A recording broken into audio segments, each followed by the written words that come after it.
Hi, it's Leslie, Sister Wives, and it's the aftermath of the meltdown heard around the world.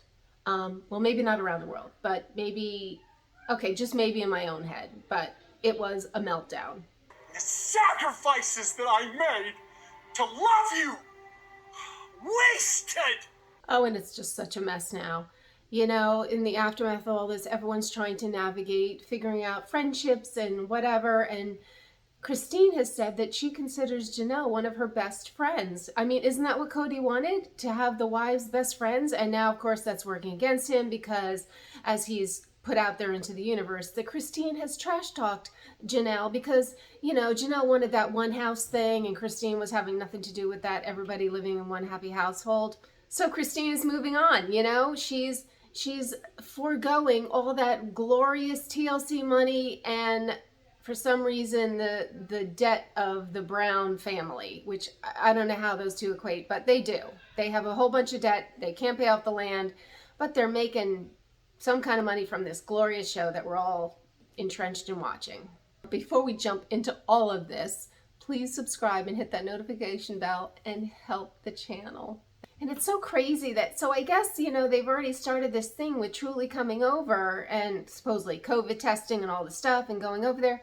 But she only stays, she's never stayed the night and only stays for a couple of hours. I mean, the problem is if you wait until the person is getting divorced and the child is leaving and obviously leaving the state to start building a relationship, the relationship's not there. You can't start at that point. You needed to have been building it all of these years. Like, it just doesn't start at that point. So therein lies the problem, and I don't know what's going to happen because she doesn't have a bond with that family over there, Robin and her kids, her silent kids, the kids that never talk, you know, except for the one, Ariella, very outspoken. But anyway, the others, mute, nothing. But there's no relationship there, and it's very sad. So she's talking about going to an apartment. She's going to pick a place. She's going to do it without me. She's going to figure something out like that. Like she's already got a place that she knows about. Okay? So Janelle wants to now find an apartment in town. This is just so crazy to me. The RV living, I guess, is not what it's cracked up to be between lugging and leveling and all the things. She wants to go into town, I guess, to bear the winter of Utah and then come out there in the early spring, or that would be spring, early springtime. And Kody's just like, he is just so, you could say he is just like lost control of his tribe because they're making decisions without him. They're not consulting. Janelle is just on her own, doing her own thing. It's like Christine has shown them all the way and Janelle is following. She's like, oh, this is how it's done. I just run my life. This is glorious. I don't have to like run it by this guy. I'm doing that. So I guess Kody's relationship with Janelle is really not that great. And he kind of throws out there that, you know, all the trash talking that's gone between Janelle and Christine.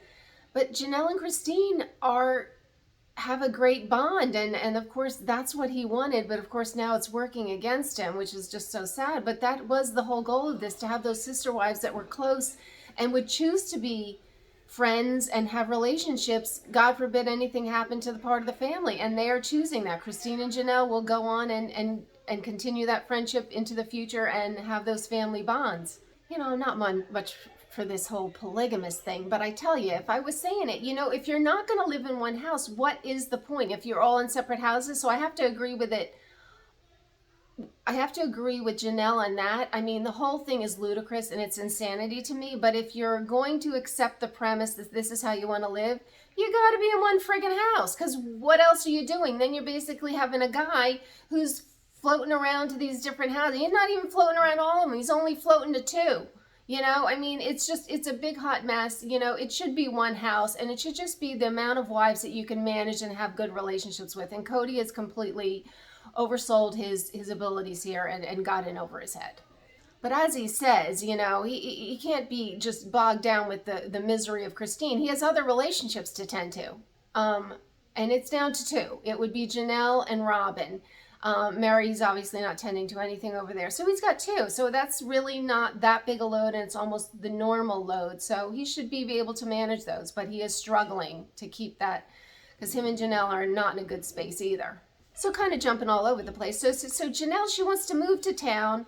rent for 6 months or something or other and then come back and break ground. I'm still baffled with this whole breaking ground thing. I thought they had to pay off the land before they could break ground because I thought the land had to be reallocated by sizes until you did some kind of building or broke ground. I don't even know. It's all so confusing to me, but nobody had a plan. Nobody had a plan with this friggin' land out there. So I have to say, it's sad to say, I'm starting to feel a little bit of sad for Robin. I guess I'm a little gullible. As someone once told me many, many years ago, they said, "Oh, Leslie, did you know the word gullible is not in the dictionary?" And I said, "Really? You're kidding? How come?" Well, there you go. But anyway, I'm starting to feel it for Robin. I don't know. It's just so sad to me. I was actually very happy to see that McKelty, Christine's daughters, they all seem like they got their shit together, very level-headed.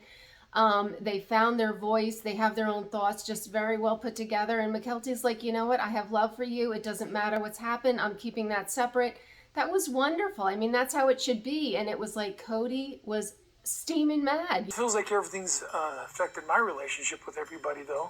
My relationship, I feel like, is somewhat strained with a lot of my kids. Because he's just losing his all because he does not have these relationships. I think he has these relationships only because of the wives, and just because of the sake that he is the father he's the blood father, so that gives him some sort of something, but it's just not enough, it seems like. And as he said, he's just feels like everything's slipping away. He's losing control of all his kids, and those relationships are failing. But as McKelty and Robin have shown, that it can live on past this separation. Those relationships should stand on their own if they were strong enough before this little drama hit. So Mary didn't show up for the big goodbye, and you know what? She shouldn't have. And honestly, if I were her, I mean, there's no love lost there. I guess at one point they said that her daughter's kind of the outs with the others. I don't really know why. I mean, why not? Because you'd think she would be in tight with those older siblings that she all grew up with, that she grew up with there, that crew, that there would be that bond. So that's kind of sad to me, but I don't blame Mary for showing up. She didn't want to have a relationship. Why should she show up and say goodbye? It was ridiculous. I mean, this is why you have a legal marriage between a wife and a husband, so that when you split, you have the lawyers and the people, and they come in and they say, this is the visitation, and they set it all up for you. So you don't have to have these awkward goodbyes about, am I going to see you? Am I going to see that? No, let the courts decide all that stuff, and it just figures it out. And then the ones you want to have relationships, you do. You don't have to sit there. It was terrible. It was terrible. There's no rule book for this polygamous split up, and obviously, they're showing that they don't know what they're doing either. It's just a big hot mess. Maybe it's just me overanalyzing, but it's funny as they're walking into the big goodbye, the big send-off for Christine, Kody and Robin, his family strong, getting out of the car, and he goes to Truly, hold my hand, walking in with her, kind of like, I got my girl, I got my family here, this is who I'm with now. And it was very odd to me. It was just to me, that was very telling. Tell me if I'm just overthinking this. Hold my hand. Okay, hold my hand, sweetie. All right. I thought there was a party. I guess not.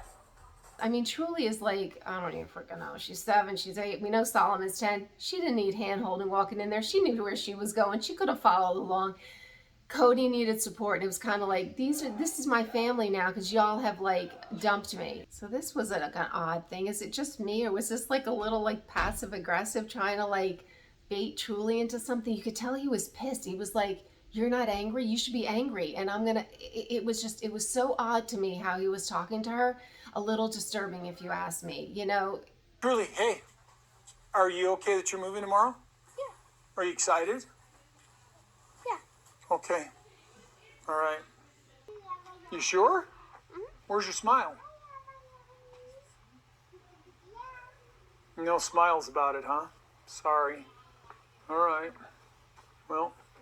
It wasn't loving. He's still coming from that place of anger, and would almost like to see her miserable, to have his side heard. He didn't even care that he should be just happy that she was happy, but I think he would have preferred her be miserable. So there they all were, and I tell you, Kody was obviously pissed, and he said he's totally pissed. I mean, I think he's had therapy since then, because all the reflection back on this seems very well adjusted, he's really had someone to talk to him about this, but and very reflective and insightful.